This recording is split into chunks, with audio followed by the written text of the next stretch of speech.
नमस्कार दोस्तों, TET classes with Sneha में आपका स्वागत है। दोस्तों, आज की इस क्लास में आपको सीटेट 2011 का क्वेश्चन पेपर लेकर आया हूं और इस क्वेश्चन पेपर के बाल विकास के 30 क्वेश्चंस को सॉल्व करेंगे दोस्तों, जो कि आपकी परीक्षा के लिए बहुत ही महत्वपूर्ण होंगे। दोस्तों, यदि आप हमारे चैनल पर नए हैं तो चैनल को सब्सक्राइब कीजिए, लाइक कीजिए, शेयर करिए। दोस्तों, आइए शुरू करते हैं पहले क्वेश्चन से। पहला क्वेश्चन है, प्राथमिक स्तर पर एक शिक्षक में निम्नलिखित में से किसे सबसे महत्वपूर्ण विशेषता मानना चाहिए? ऑप्शन ए दिया गया है दोस्तों, धैर्य और दृढ़ता। ऑप्शन बी है शिक्षण पद्धतियों और विषय के ज्ञान में दक्षता। ऑप्शन सी है अतिमानक भाषा में पढ़ाने में दक्षता। ऑप्शन डी है पढ़ाने की उत्सुकता। तो प्राथमिक स्तर पर एक शिक्षक में सबसे महत्वपूर्ण विशेषता धैर्य और दृढ़ता होनी चाहिए, जिससे कि शिक्षक किसी भी परिस्थिति में किसी भी छात्र छात्रा की सहजता से समस्याओं का समाधान कर सके। तो इस क्वेश्चन का दोस्तों राइट आंसर ऑप्शन ए हो जाएगा, धैर्य और दृढ़ता। अगला क्वेश्चन नंबर सेकंड, एक शिक्षक अपने लोकतांत्रिक स्वभाव के कारण विद्यार्थियों की पूरी कक्षा में कहीं भी बैठने की अनुमति देता है।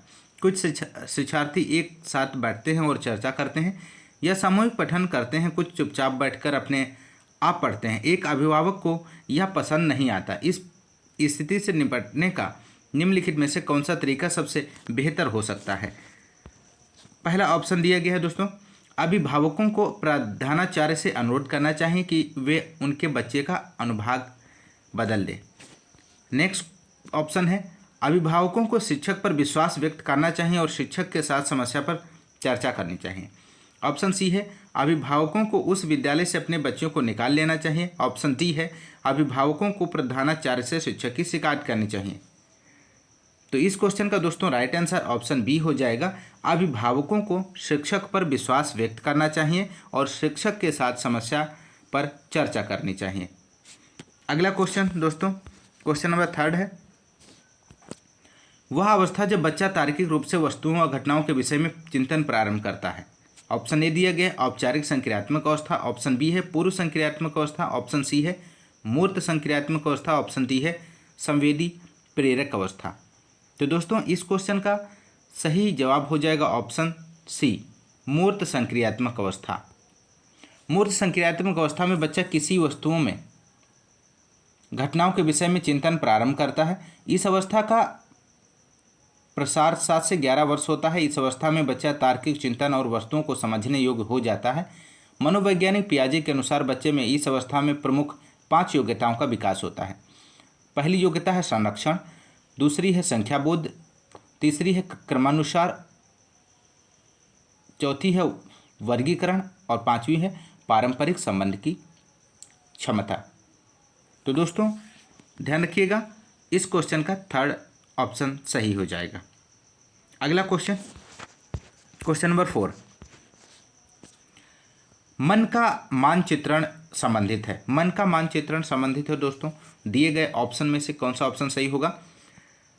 साहसिक कार्यों की क्रिया योजना से। ऑप्शन बी है मन का चित्र बनाने से। ऑप्शन सी है मन की क्रियाशीलता पर अनुसंधान से। ऑप्शन डी है बोध बढ़ाने की तकनीकी से। तो दोस्तों इस क्वेश्चन का सही जवाब ऑप्शन सी हो जाएगा, मन की क्रियाशीलता पर अनुसंधान से। इसका सही जवाब हो जाएगा। अगला क्वेश्चन नंबर 5, विशेष रूप से प्राथमिक स्तर पर विद्यार्थियों की सीखने संबंधी समस्याओं को संबोधित करने का सबसे बेहतर तरीका इनमें से कौन सा होगा दोस्तों? तो इस क्वेश्चन का राइट आंसर ऑप्शन डी हो जाएगा, क्षमता के अनुरूप विभिन्न शिक्षण पद्धतियों का प्रयोग करना। अगला क्वेश्चन नंबर 6, निम्न में से कौन सा शिक्षार्थियों में सृजनात्मकता का पोषण करता है? तो इस क्वेश्चन का राइट आंसर हो जाएगा दोस्तों ऑप्शन ए, प्रत्येक शिक्षार्थी की अंतर्जात प्रतिभाओं का पोषण करने के अवसर उपलब्ध कराना सृजनात्मकता का पोषण करता है। अगला क्वेश्चन नंबर 7, पियाजे के अनुसार निम्नलिखित में से कौन सी अवस्था में बच्चा अमूर्त संकल्पनाओं के विषय में तार्किक चिंतन करना आरंभ करता है?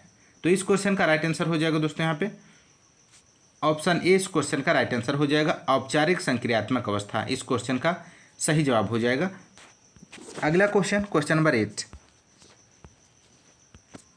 सीखना समृद्ध हो सकता है यदि। ऑप्शन पहला है कक्षा में अधिक से अधिक शिक्षण सामग्री का प्रयोग किया जाए। ऑप्शन बी है शिक्षण विभिन्न प्रकार के व्याख्यानों और स्पष्टीकरण का प्रयोग करें। ऑप्शन सी है कक्षा में आवधिक परीक्षाओं पर अपेक्षित ध्यान दिया जाए। ऑप्शन डी है वास्तविक दुनिया से उदाहरणों को कक्षा में लाया जाए जिसमें विद्यार्थी एक दूसरे से अंतःक्रिया करें और शिक्षक उस प्रक्रिया को सुगम बनाए। तो दोस्तों इस क्वेश्चन का सही जवाब हो जाएगा ऑप्शन डी, वास्तविक दुनिया से उदाहरणों को कक्षा में लाया जाए जिसमें विद्यार्थी एक दूसरे से अंतःक्रिया करें और शिक्षक उस प्रक्रिया को सुगम बनाए। ऑप्शन डी इस क्वेश्चन का सही जवाब हो जाएगा। अगला क्वेश्चन है दोस्तों क्वेश्चन नंबर 9। निम्न में से कौन से कथन को सीखने की प्रक्रिया की विशेषता नहीं मानना चाहिए। पहला दिया गया सीखना एक व्यापक प्रक्रिया है, सीखना लक्ष्योन्मुखी होता है, अन्य अधिगम की भी सीखने की प्रक्रिया है। ऑप्शन डी दिया गया है शैक्षिक संस्थान की एकमात्र स्थान है जहां अधिगम प्राप्त होता है। तो इस क्वेश्चन का दोस्तों सही जवाब हो जाएगा ऑप्शन डी, शैक्षिक संस्थान ही एकमात्र स्थान है जहां अधिगम प्राप्त होता है। ऑप्शन डी इस क्वेश्चन का राइट आंसर हो जाएगा। अगला क्वेश्चन दोस्तों 5वीं कक्षा के दृष्टिबाधित विद्यार्थी, ऑप्शन ए दिया गया है कि माता पिता और मित्रों द्वारा उसे दैनिक कार्यों को कराने में सहायता की जानी चाहिए। ऑप्शन बी है कि 7 कक्षा में समान रूप से व्यवहार किया जाना चाहिए और श्रव्य सीडी के माध्यम से सहायता उपलब्ध कराई जानी चाहिए। ऑप्शन सी है कि 7 कक्षा में विशेष व्यवहार किया जाना चाहिए और ऑप्शन डी है को निचले स्तर के कार्य करने की छूट मिलनी चाहिए। तो इस क्वेश्चन का दोस्तों जो राइट आंसर हो जाएगा वो ऑप्शन बी हो जाएगा दोस्तों। 5वीं कक्षा के दृष्टिबाधित विद्यार्थी के साथ कक्षा में समान रूप से व्यवहार किया जाना चाहिए और सर्व सीडी के माध्यम से सहायता उपलब्ध कराई जानी चाहिए। ऑप्शन बी राइट आंसर हो जाएगा। अगला क्वेश्चन क्वेश्चन नंबर 11।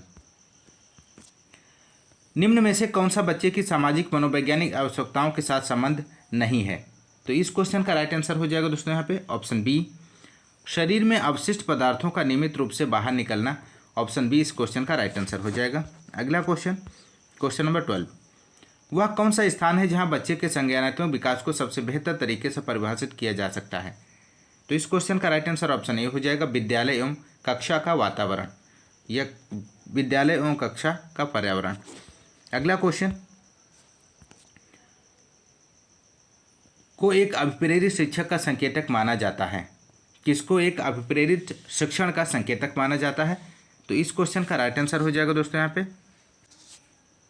इस क्वेश्चन का सही जवाब हो जाएगा दोस्तों ऑप्शन बी, विद्यार्थियों द्वारा प्रश्न पूछना। इसका सही जवाब है विद्यार्थियों द्वारा प्रश्न पूछना एक अभिप्रेरित शिक्षण का संकेत माना जाता है क्योंकि अभिप्रेरक किसी भी व्यक्ति की व्यवहार करने के लिए शक्ति प्रदान करते हैं। छात्र अपने अधिगम संबंधी लक्ष्यों को तभी प्राप्त कर सकता है यदि वह अभिप्रेरित है। अध्यापक छात्रों के पूर्व अनुभवों तथा विशेषकर रुचियों को प्रयोग में लाकर अधिगम के लिए अभिप्रेरित कर सकता है। ऑप्शन बी इस क्वेश्चन का राइट आंसर हो जाएगा। अगला क्वेश्चन क्वेश्चन नंबर 14। निम्न में से कौन सा बुद्धिमान बच्चे का लक्षण नहीं है। ऑप्शन ए दिया गया है वह जो प्रभावपूर्ण एवं उचित तरीके से संप्रेषण करने की क्षमता रखता है। ऑप्शन बी है वह जो अमूर्त रूप से सोचता है रहता है। ऑप्शन सी है वह जो नए परिवेश में स्वयं को समायोजित कर सकता है। वह जो लंबे निबंधों को बहुत जल्दी रटने की क्षमता रखता है।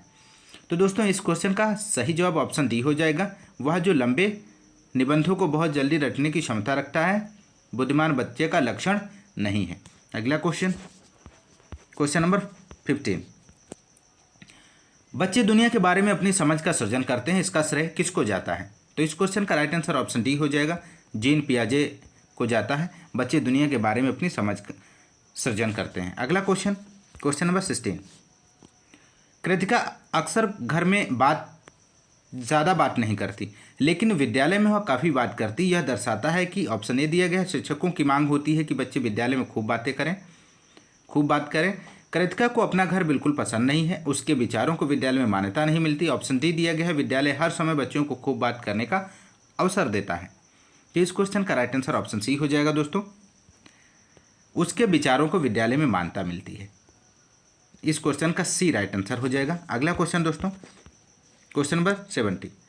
एक शिक्षक को अपने विद्यार्थियों की क्षमताओं को समझने का प्रयास करना चाहिए। निम्नलिखित में से कौन सा क्षेत्र इस उद्देश्य के साथ संबंध है। तो इस क्वेश्चन का दोस्तों सही जवाब ऑप्शन सी हो जाएगा, शिक्षा मनोविज्ञान। अगला क्वेश्चन क्वेश्चन नंबर 18। सीखने की प्रक्रिया में अभिप्रेरणा है, तो सीखने की प्रक्रिया में अभिप्रेरणा इनमें से क्या है? ऑप्शन ए दिया गया है, पिछले सीखे हुए को नए अधिगम से अलग करती है। ऑप्शन बी है, शिक्षार्थियों की दिशा में सोचने के योग्य बनाती है। ऑप्शन सी है, शिक्षार्थियों में सीखने के प्रति रुचि का विकास करती है। ऑप्शन डी है, शिक्षार्थियों के स्मरण शक्ति को पैना बनाती है। तो इस क्वेश्चन का दोस्तों यहाँ पे सही जवाब हो जाएगा ऑप्शन सी, शिक्षार्थियों में सीखने के प्रति रुचि का विकास करती है। अगला क्वेश्चन, क्वेश्चन नंबर 19, शिक्षा के क्षेत्र में पाठ्यचर्या शब्दावली की ओर संकेत करती है। किस ओर संकेत करती है?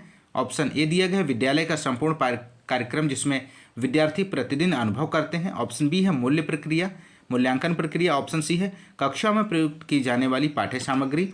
ऑप्शन डी दिया गया है, शिक्षण पद्धति एवं पढ़ाई जाने वाली विषय वस्तु। तो दोस्तों आपको बताना है इस क्वेश्चन का सही जवाब। तो इस क्वेश्चन का सही जवाब हो जाएगा दोस्तों ऑप्शन ए, विद्यालय का संपूर्ण कार्यक्रम जिसमें विद्यार्थी प्रतिदिन अनुभव प्राप्त करते हैं। अगला क्वेश्चन, क्वेश्चन नंबर 20, निचली कक्षाओं में शिक्षण की खेल पद्धति मूल रूप से आधारित है। तो दोस्तों किस पर आधारित है? ऑप्शन बी इस क्वेश्चन का राइट आंसर हो जाएगा, विकास एवं वृद्धि के मनोवैज्ञानिक सिद्धांत पर आधारित है। अगला क्वेश्चन, क्वेश्चन नंबर 21, एक बच्चा अतीत की समान परिस्थिति में की गई अनुक्रियाओं के आधार पर नई स्थिति के प्रति अनुक्रिया करता है, यह किससे संबंधित है? तो इस क्वेश्चन का दोस्तों यहाँ पे राइट आंसर हो जाएगा ऑप्शन, इस क्वेश्चन का राइट आंसर हो जाएगा दोस्तों ऑप्शन डी, सीखने का सादृश्यता नियम। इस क्वेश्चन का राइट आंसर हो जाएगा। नेक्स्ट क्वेश्चन दोस्तों, क्वेश्चन नंबर 22, प्रतिभाशाली होने का संकेत नहीं है। इनमें से कौन सा प्रतिभाशाली होने का संकेत नहीं है दोस्तों? ऑप्शन ए दिया गया है, दूसरों के साथ झगड़ना। ऑप्शन बी है, अभिव्यक्ति में नवीनता। ऑप्शन सी है, जिज्ञासा। ऑप्शन डी है, सृजनात्मकता विचार। तो इस क्वेश्चन का दोस्तों राइट आंसर ऑप्शन ए हो जाएगा, दूसरों के साथ झगड़ना प्रतिभाशाली होने का संकेत नहीं है। अगला क्वेश्चन, क्वेश्चन नंबर 23, विशेष आवश्यकता वाले बच्चों को शिक्षा उपलब्ध कराई जानी चाहिए। तो इस क्वेश्चन का राइट आंसर दोस्तों हो जाएगा ऑप्शन डी, अन्य सामान्य बच्चों के साथ। राष्ट्रीय पाठ्यचर्या रूपरेखा 2005 में समावेशी शिक्षा की संस्तुति की गई है, जिसमें सभी प्रकार के बच्चों को एक ही साथ शिक्षा दी जाती है। अगला क्वेश्चन, क्वेश्चन नंबर 24, आकलन को उपयोगी और रोचक प्रक्रिया बनाने के लिए किसके प्रति सचेत होना चाहिए? तो इस क्वेश्चन का दोस्तों राइट आंसर ऑप्शन बी हो जाएगा, शैक्षिक और शैक्षिक क्षेत्रों में विद्यार्थी के सीखने के बारे में जानकारी प्राप्त करने के लिए विविध तरीकों को प्रयोग करना। ऑप्शन बी होना चाहिए, इस क्वेश्चन का राइट आंसर बी होगा। अगला क्वेश्चन, क्वेश्चन नंबर 25, डिसलेक्सिया किससे संबंधित है? मोस्ट इंपॉर्टेंट प्रश्न है। तो इस क्वेश्चन का दोस्तों राइट आंसर हो जाएगा ऑप्शन बी, पठन विकार से डिसलेक्सिया का संबंध है। डिसलेक्सिया का संबंध पठन विकार से है, जिसमें बच्चा अक्षरों का पहचान नहीं कर पाता है, जिस कारण उसे पाठ्य पुस्तक पढ़ने में समस्या महसूस होती है। अगला क्वेश्चन, क्वेश्चन नंबर 26, बच्चों के सीखने की प्रक्रिया में माता पिता को भूमिका निभानी चाहिए। तो बच्चों की सीखने की प्रक्रिया में माता पिता को किस प्रकार की भूमिका निभानी चाहिए? तो इस क्वेश्चन का दोस्तों यहाँ पे राइट आंसर हो जाएगा ऑप्शन ए, अग्रमुखी। इस क्वेश्चन का राइट आंसर हो जाएगा। बच्चों की सीखने की प्रक्रिया में माता पिता को अग्रमुखी भूमिका निभानी चाहिए, उन्हें और अच्छा करने के लिए प्रोत्साहित करते रहना चाहिए। ऑप्शन ए इस क्वेश्चन का राइट आंसर हो जाएगा। अगला क्वेश्चन, क्वेश्चन नंबर 27, विकास कभी न समाप्त होने वाली प्रक्रिया है, यह विचार किससे संबंधित है? तो इस क्वेश्चन का दोस्तों राइट आंसर हो जाएगा ऑप्शन ए, निरंतरता का सिद्धांत है। विकास कभी न समाप्त होने वाली प्रक्रिया है, यह विचार निरंतरता का सिद्धांत से संबंधित है। अगला क्वेश्चन, क्वेश्चन नंबर 28, सीखने के अंतर्दृष्टि सिद्धांत को किसने बढ़ावा दिया है? तो सीखने के अंतर्दृष्टि सिद्धांत को जर्मनी के वैज्ञानिक गेस्टाल्ट सिद्धांतवादियों ने बढ़ावा दिया। ऑप्शन डी इस क्वेश्चन का राइट आंसर हो जाएगा, गेस्टाल्ट सिद्धांतवादी। अगला क्वेश्चन, क्वेश्चन नंबर 29, निम्नलिखित में से किस अवस्था में बच्चे अपने समवयस्क समूह के सक्रिय सदस्य हो जाते हैं? तो किशोरावस्था में बच्चे अपने समवयस्क समूह के सक्रिय सदस्य हो जाते हैं। इस क्वेश्चन का राइट आंसर ऑप्शन डी हो जाएगा। अगला क्वेश्चन और इस क्लास का अंतिम क्वेश्चन है दोस्तों, बच्चों के बौद्धिक विकास की 4 विशिष्ट अवस्थाओं की पहचान की गई है। किसके द्वारा पहचान की गई है? तो इस क्वेश्चन का राइट आंसर ऑप्शन सी हो जाएगा, जीन पियाजे के द्वारा। बच्चों के बौद्धिक विकास की 4 विशिष्ट अवस्थाओं की पहचान जीन पियाजे के द्वारा की गई है। और पहली अवस्था है संवेदी गामक अवस्था, जो 0 से 2 वर्ष की होती है। और पूर्व संक्रियात्मक काल है जो 2 से 7 वर्ष का होता है। अमूर्त संक्रियात्मक काल 7 से 12 वर्ष और औपचारिक संक्रियात्मक काल जो होता है 12 से 18 वर्ष तक होता है। तो दोस्तों, यदि आपको क्लास अच्छी लगी है तो आप चैनल को सब्सक्राइब कीजिए, लाइक कीजिए, शेयर करिए। दोस्तों, आज की क्लास में इतना ही। मिलते हैं नेक्स्ट क्लास में, तब तक के लिए नमस्कार, जय हिंद, धन्यवाद।